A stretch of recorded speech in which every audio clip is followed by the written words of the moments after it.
Hi, welcome to week 4. I am back to making videos this week. I wanted to start talking about infants and the postpartum experience and that early development that happens during the first year of life. This week, class is brought to you by Amelia Rose, the daughter of some friends of mine, and so you'll see pictures of them all throughout this PowerPoint.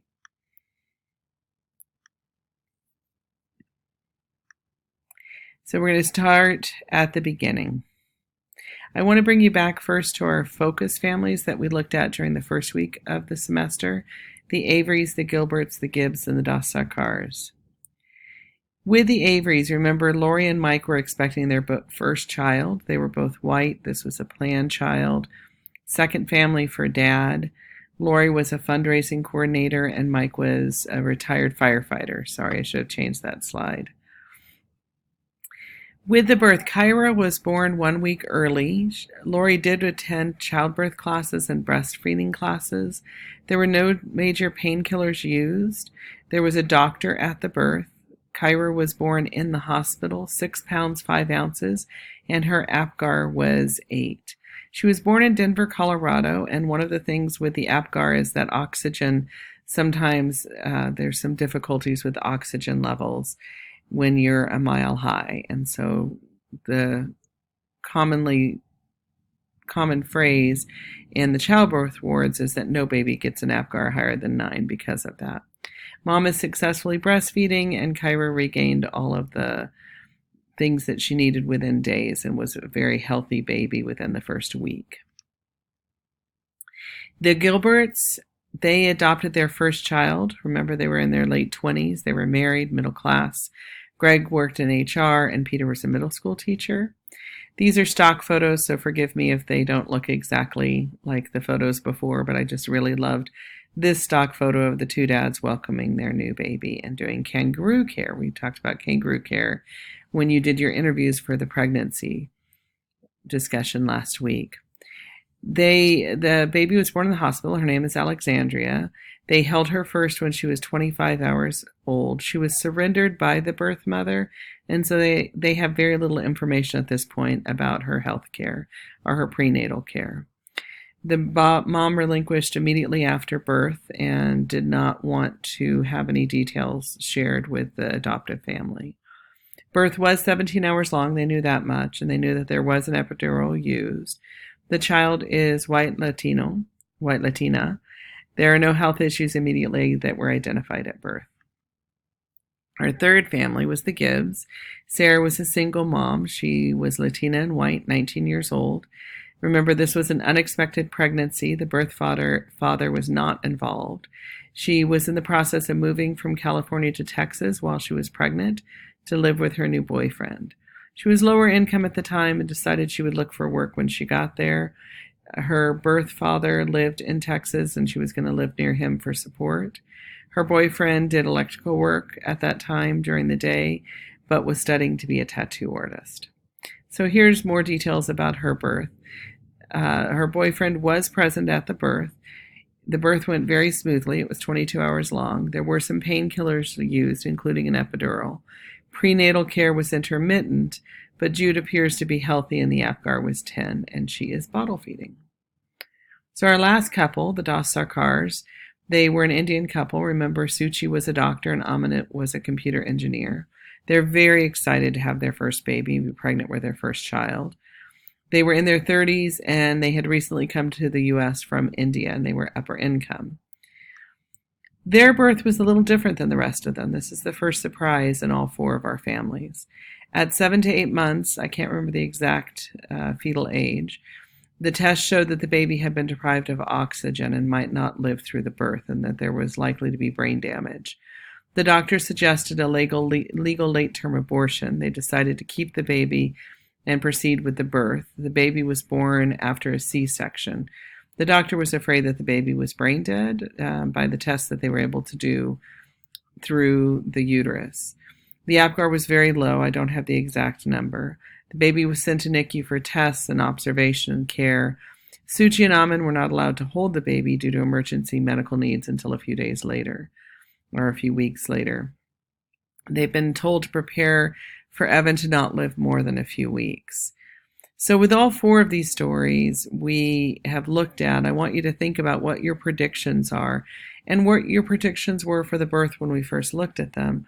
Often people predict for, I'll go backwards here, for the Averys at this point, often people predict a bright future for Kyra, that she'll go to college, that possibly dad would be the stay-at-home dad. People predict that the birth will go easily because Kyra's had so much, Lori had so much prenatal care and support and classes. And in fact, that labor did go well.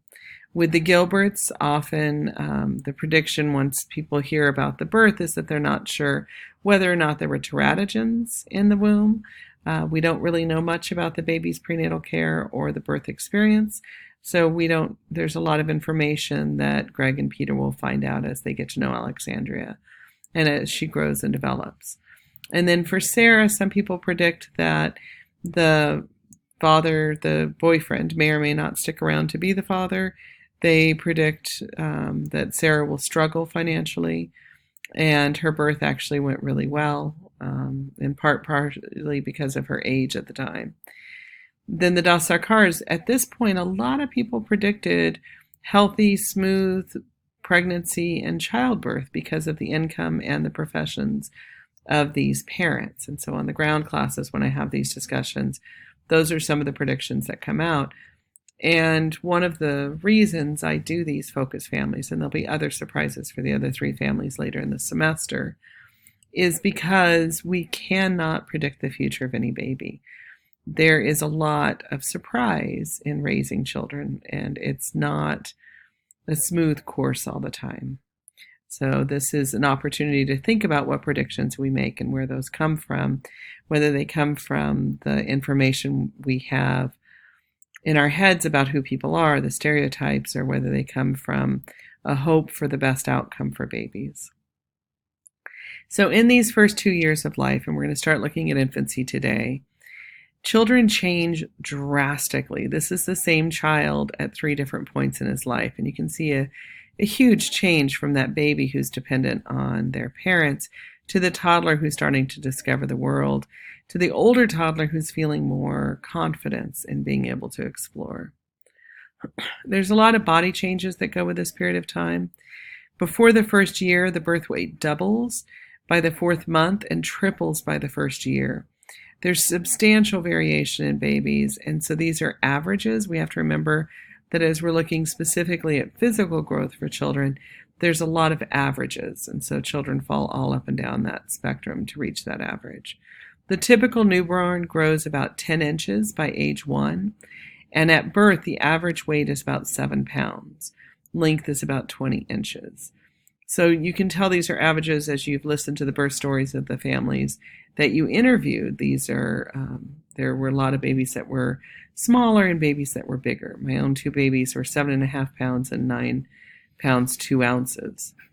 So from the first to the second year, physical growth starts to slow down a little bit. At age 2, 1/2 of the adult height and 1/5 of the adult weight is where the baby has reached.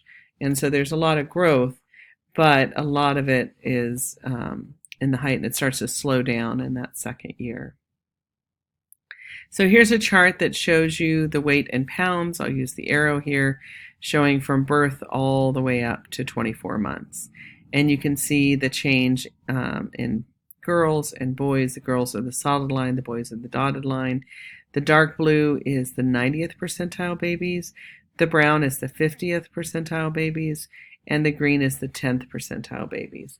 And so there is variation, but it's all within this narrow grouping here.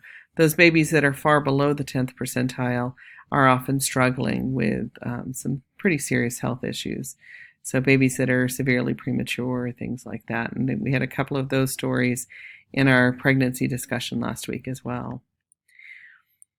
So infant sleep, you commented on this in the discussion that mothers and fathers are not getting very much sleep after the newborn gets home. Newborns average about 15 to 17 hours a day of sleep, but it's very sporadic and intermittent. And so they're waking up about every 2 to 3 hours, 4 hours if the parents get lucky and get a little more sleep. Over the early weeks, REM sleep and traditional sleep decline rapidly, and slow wave sleep starts to increase. Those are three different types of sleep patterns. And a lot of that is the brain growth as the baby is processing all the information of being out in the world. Sleep is the time when the brain makes sense of everything that's happened to someone during the day or when they're awake.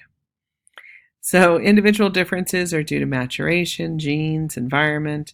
One of my babies that I gave birth to slept through the night the very first night we had him for 8 hours. Our doctor insisted we start waking him up because he needed to eat in the middle of the night. It took about 6 weeks for him to sleep through the night again. He liked his sleep and had a very regular sleep pattern. Our second son never slept through the night, never slept longer than an hour. He was very colicky. And I think he started not waking us up in the middle of the night at about 18 months. But I don't think he really slept through the night until he was 3 years old. And he actually sleepwalked when he was 10 or 11 years old, probably off and on until then. We didn't always know about it. And so there's a huge individual variation in this. The caregiver response to the infant behavior during sleep hours also impacts sleep patterns. So if caregivers create a very dark, quiet place for a baby to sleep, the baby will start to expect a dark, quiet place to sleep. If parents provide a little bit of noise, a little bit of light during sleep time, the baby will acclimate to that and be able to sleep with a little bit of noise and a little bit of light. And so we really want to think sometimes about what type of environment we're creating for babies, and are we helping them adjust to variable sleep situations. Insufficient sleep may be a problem for parents and the infant. Sleep deprivation can make it really difficult to care for a baby, and that's why parental partnership can be so important, family support. Somebody commented about a doula and the power of the doula to really help the family out in those early weeks and months. And so that type of support can help parents be the most effective parents that they can be. Most child deaths occur in the first month. If a baby's going to pass away after birth, it's usually in the first month. And in fact, that's what Evan's doctors were telling the Dosakars, that within the first month they should expect to lose Evan, that he wouldn't survive with that level of oxygen deprivation in his brain. In developing nations, 99.9% of 1-month-olds live to adulthood. That's a pretty high percentage. It comes with extensive information for new parents, as well as access to health care, access to good pediatric care, good emergency services for babies that are having issues or health issues. So all of that contributes to a high survival rate. Educated women have fewer, healthier children, and less educated women, these are just statistics, tend to have more children and may have more health issues, in part because of the lack of access to health care and the different resources that we can access depending on what our income levels are. It's really important to remember that safe sleep is putting a baby back to sleep. This is something that we've researched over years. Sudden infant death syndrome has been known for a long time, for many decades, and it was originally believed to be just this unexplainable cause of death when a baby slept and they didn't wake up. They died while they were sleeping. They came to realize that actually it had to do with the trachea and the esophagus being closed depending on the way the baby slept. And you can see here the difference in the baby's ability to breathe when they're laying on their back versus laying on their stomach. This did go through a progression about 2 decades ago, 25 years ago. It was believed the best thing to do was to have the baby sleep on their side and their back. And so there were wedges that you could get that would wedge your baby on both sides to keep them sleeping on their sides. They wouldn't roll over to their stomach. Now the evidence is very, very clear that we want to put babies to sleep on their backs all the time. And so that's really important information to get through to a new parent. In her research with young children, Beale found that almost all SIDS babies she studied were sleeping on their stomachs, which is one of the first reasons they moved away from stomach sleeping. It's a proven replicated risk. Other risks, though, include low birth weight. We still have SIDS deaths even with back to sleep and the education about how important it is to put babies to sleep on their backs. Being male is a risk of SIDS. More babies who are male die of SIDS than female babies. Parents who smoke, which again is reducing the amount of oxygen in the air if their secondhand smoke is near the baby.